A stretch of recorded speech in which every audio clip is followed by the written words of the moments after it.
Welcome to the deep dive. We sift through stacks of sources to bring you insights that really matter. That's right. Quick, useful takeaways. Okay, let's unpack this. Today we're diving into something absolutely key for, well, anyone working in an English-speaking office, those everyday conversations. The small talk, the quick questions, the hallway chats. Exactly. And our mission here is to give you a shortcut, basically, to make those conversations smoother, more natural, to help you feel and sound more confident. We've looked at a bunch of practical advice and expert tips to boil it down for you. So you can connect better with colleagues. And what's fascinating here is just how much these little chats matter. It goes way beyond just talking about the work itself. Right. Our sources show it's really about building trust, fostering teamwork. It shapes how people see you professionally. So not just pleasantries, then. Not at all. These small, polite interactions can actually head off misunderstandings. They improve how you're perceived. It's more than just ticking off tasks on a list. That's a really important point. We often focus so much on, the big presentation or the formal report. Right. But maybe the real groundwork is laid in these smaller moments. So let's get into this hidden power of workplace conversations. Expert, why do these seemingly casual chats carry so much weight in English-speaking workplaces? Well, if we connect this to the bigger picture, communication in these settings is fundamentally about relationships, not just tasks. That's what the sources really stress. Okay. So if you only talk to colleagues when you need something work-related, well, people might start to see you as maybe a bit unfriendly or just not interested in being part of the team. Oh, I see. Even if that's not your intention at all. Exactly. These friendly, short chats talking about the weekend, asking how someone's doing, they build rapport, trust. It makes everything else, all the work collaboration, run much more smoothly. It's like oiling the gears, sort of. Precisely. It's the difference between just working near someone and actually working with them effectively. That makes a lot of sense. So if you want to build those connections, where's the best place to start? What's the first step? You start simple. The everyday interactions, greetings, asking for help, offering it. Our sources give us some really useful, practical phrases for these common situations. Like a toolkit. Exactly, a communication toolkit.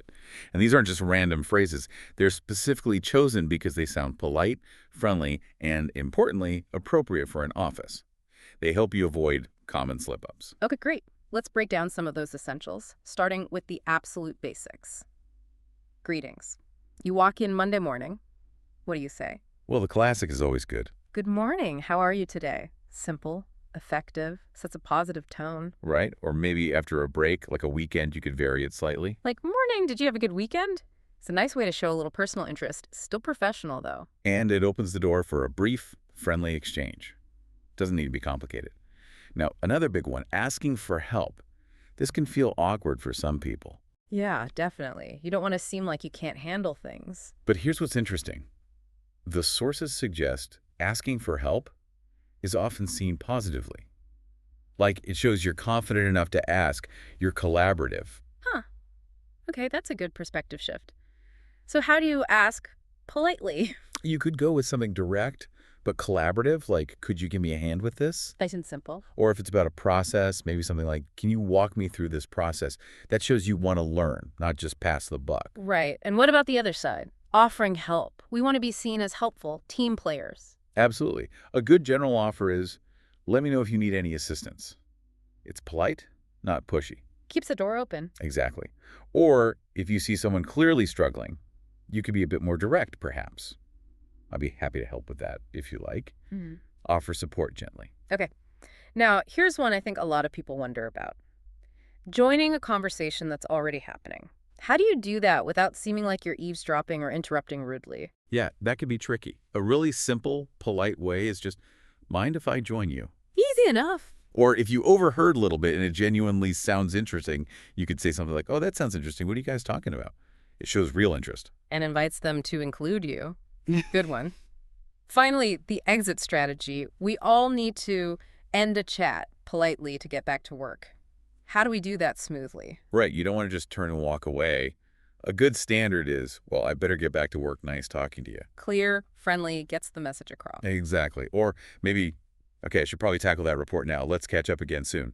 Leaves it on a positive note. These are great, very practical. Let's try putting them together. We found a little role play scenario in the sources. Imagine two colleagues Let's call them Alex and Ben. Meeting in the morning. Listen to how these phrases just flow. Okay, I'll be Ben. All right. Morning, Ben. How was your weekend? Pretty good, Alex, thanks. Finally went hiking on that new trail I mentioned. How about yours? Oh, nice. Glad you got out. Me? I just relaxed. Watched a new documentary series, actually. Just what I needed. Sounds perfect. Hey, speaking of things needing doing, I was hoping we could touch base later. Could you maybe give me a hand with the new project proposal? I'm sort of hitting a wall with the budget part. Oh, sure thing. Actually, I just finished a similar one. Happy to help. Let me know if you need any assistance or I can walk you through how I did that budget section. Oh, that would be brilliant. Seriously, thanks, Alex. I'll ping you once I've got the initial numbers together. Perfect. Sounds like a plan. See? It's not complicated, is it? No, not at all. It felt natural, friendly, clear, just using those simple common phrases in context. And that's the key, right? It's not about using fancy words. Exactly. For you listening, the power isn't in complex grammar. It's in using these well-chosen, everyday expressions effectively. Don't feel like you need to overcomplicate it. Right. And another way to sound more integrated, more fluent in the office is getting a handle on some of the common vocabulary and idioms. The office jargon, basically. Ah, yes, the lexicon of the workplace. This raises an important question. How can you quickly pick up on these terms? Let's cover a few essential ones. What are some must-knows, expert? Okay, first up, deadline. You hear this constantly. It's that final date or time for getting something done. Missing it. Usually not good. Crucial concept. What else? ASAP. See this in emails all the time. As soon as possible. Signals urgency. Got it. ASAP. Then there's catch up. If someone says, let's catch up, they mean let's talk and get updated on what's been happening, maybe personally or professionally. Like getting back in sync. Exactly. And similar, but maybe quicker, is touch base. Let's touch base tomorrow. Means let's have a brief chat, a quick connection. Doesn't usually mean a long meeting. Just a quick check-in. Right. And finally, in the loop. If you're in the loop, you're being kept informed about something, you know what's going on. Like being part of the information flow. These are definitely terms you hear all the time. Using them correctly really helps you sound like you belong, like you're, well, in the loop. For example, you might say, we really need to meet the deadline for this report. Or, let's touch base after lunch to finalize the details. Using them confidently makes a difference. Definitely gives you a leg up. Yeah. Now, you often use these terms during that small talk we mentioned. Let's circle back to that. How do you navigate those casual chats successfully? What are the safe zones, topic-wise? Yeah, keeping it light and positive is key. Our sources point to a few reliable, safe topics. The weather is the universal go-to, right? Always works. Can't go wrong with the weather. Weekend plans, asking about them, sharing yours briefly, that's usually safe ground. Common ground. Recent movies or TV shows often sparks relatable conversation. And sports, potentially. Ah, the sports caveat. Yeah, this one depends a lot on your office culture. If lots of people follow a certain team, great. If not, or you don't know, maybe tread carefully or just listen first. Good advice. Observe the environment. So those are the safe bets. What about the danger zones? What topics should you absolutely steer clear of at work? This is really critical for maintaining a comfortable atmosphere.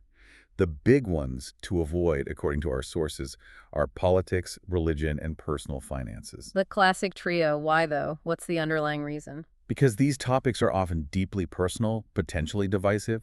They can easily make people uncomfortable or lead to awkwardness, even arguments.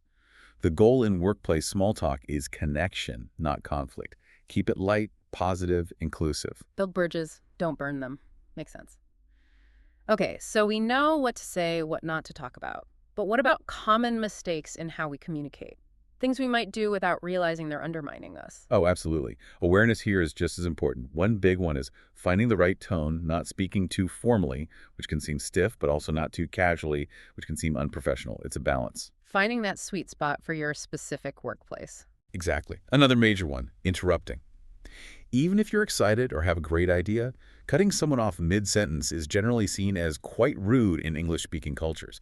Wait for a pause. Patience is key there. Easy mistake to make when you're enthusiastic. It is. And finally, the simple things. Forgetting to say please and thank you.